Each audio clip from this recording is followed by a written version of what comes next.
খাবো না। এক। দ্বিতীয় যে প্রশ্নটি আপনি করেছেন যে ফাস্ট ফুডে আসক্ত শিশু, আসলে এটা হচ্ছে একটা ইটিং হ্যাবিট। আপনি দেখবেন বিশেষ করে আমাদের উচ্চ মধ্যবিত্ত এবং উচ্চবিত্ত পরিবারগুলোতে এখন একটা প্রচলন রয়েছে যে বিভিন্ন জায়গা থেকে নিয়মিত ভিত্তিতে ফাস্টফুড এনে এনে খাওয়া।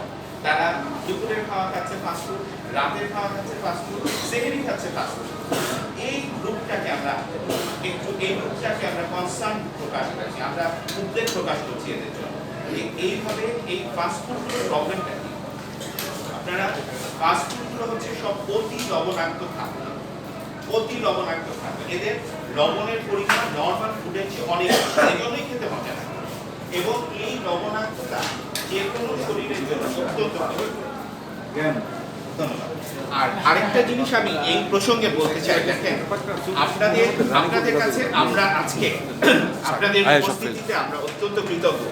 আপনাদের কাছে আমরা আজকে একটাই সাহায্য চাই। আমাদের দেশের মতো একটা দরিদ্র দেশে কিডনি রোগকে হ্যান্ডেল করা অত্যন্ত কঠিন। কিডনি রোগের চিকিৎসা প্রোভাইড করা যেসব উন্নত দেশ আছে, ধনী দেশ আছে, তাদের জন্য অত্যন্ত কঠিন। ডায়ালাইসিসের পর্যাপ্ত ব্যবস্থা করা, ট্রান্সপ্ল্যান্টের পর্যাপ্ত ব্যবস্থা করা উন্নত দেশগুলোর জন্য কঠিন, আর আমাদের জন্য একেবারে অসম্ভব। আমাদের বেঁচে থাকার একমাত্র উপায় হচ্ছে প্রতিকার। আপনারা আমাদের হেল্প করতে হবে, আপনারা জানাতে হবে। আপনি আপনাকে প্রশ্ন করুন, আপনার কিডনি কি সুস্থ? আপনি কি নিশ্চিত যে আপনার কিডনি সুস্থ? আপনি কবে পরীক্ষা করিয়েছেন?